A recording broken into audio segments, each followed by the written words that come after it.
It's time for Sunday brunch. Pull up a chair and let's talk about it, girl. We have some talking to do.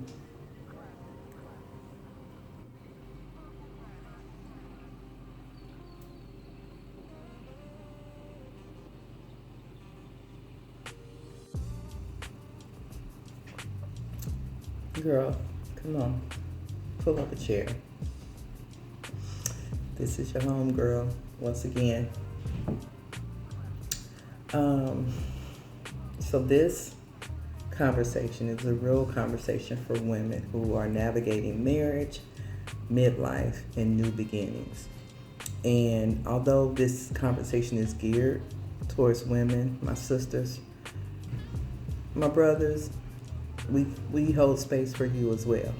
And if something that I say in these videos, these next coming weeks, resonate with you and you have something to offer to help the conversation along, please feel free to comment and ask questions or give some statements on how you feel about this conversation. What's your take on it?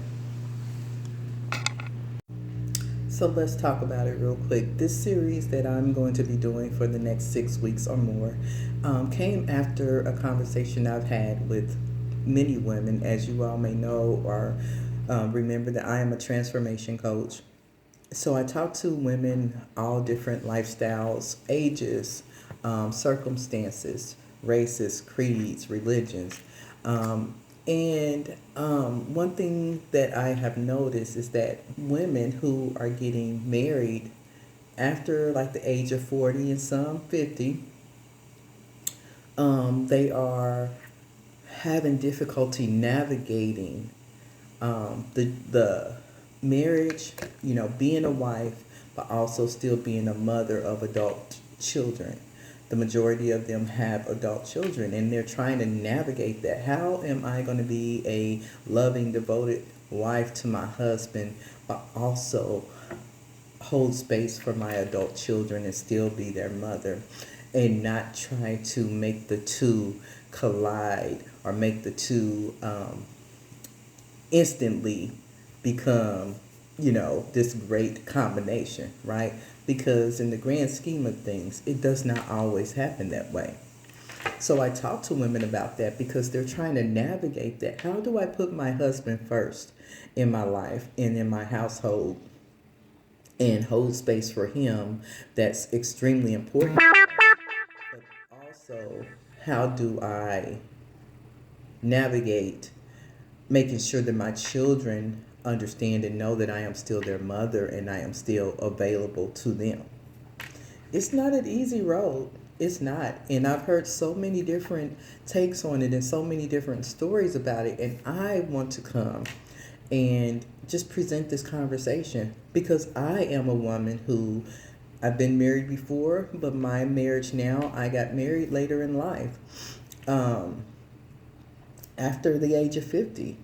And so navigating that and making sure that I am the wife that I need to be to my husband, but also still the mother that I need and want to be to my children, has not been an easy task. And what I found myself doing was trying to bring my husband and my children together and kind of make my husband like this newfound father figure in their lives. And that's not the road to take. Where some of them may have been a little more open to it, others were not, and that's fine.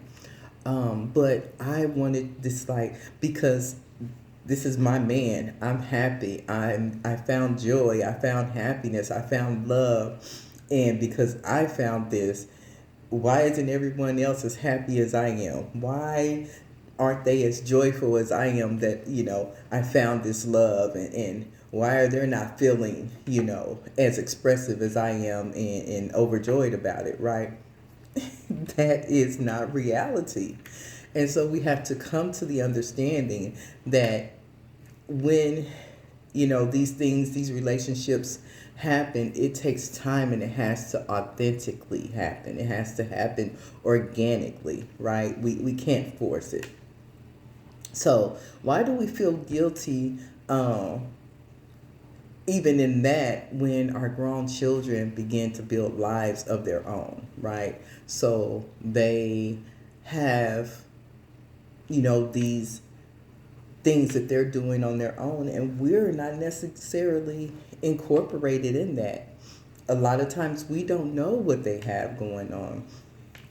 A lot of times they want to, keep that close to their chest or share it with their friends or share it with other family members. For whatever reason, it could be a multitude of reasons. But why do we feel guilty when we're not the first phone call that is being made? Why do we feel guilty when we're not the one that they're running to help solve their problems? Why do we feel guilty when we find out from someone else that so and so did this or so and so was going to do that or what have you?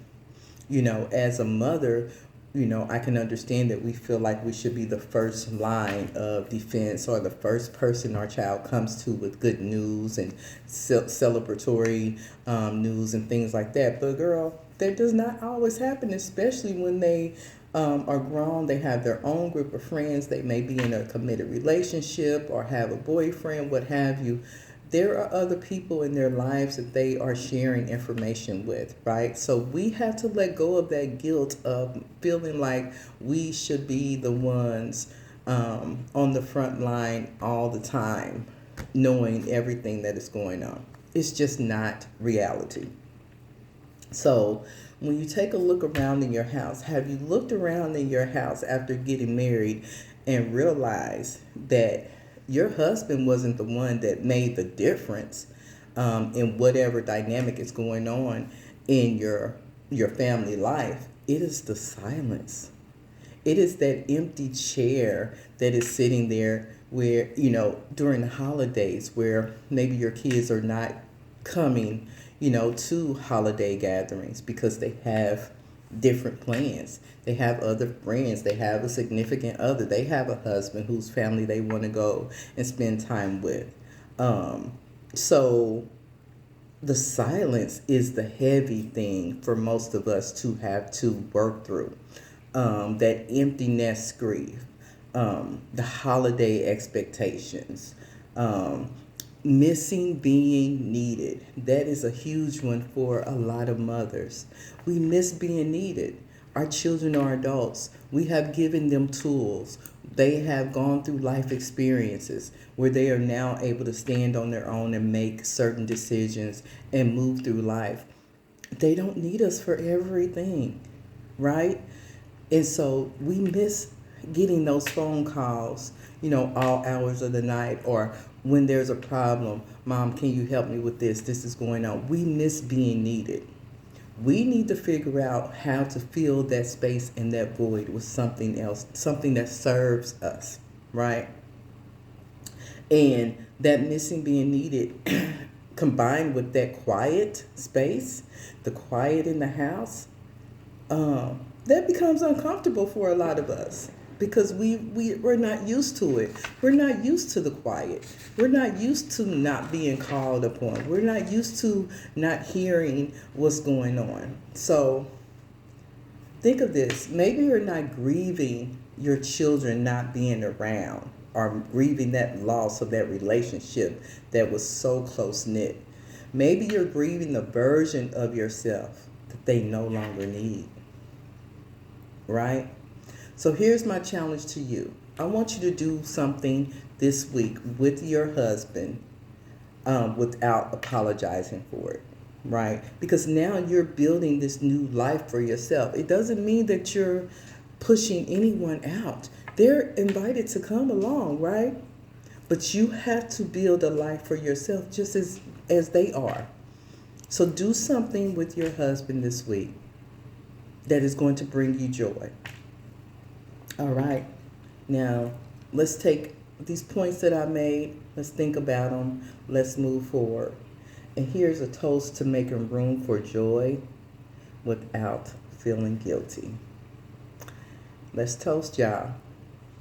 This is our Sunday brunch. I hope I see you back next week. Please like and share this video with anyone that you think would benefit.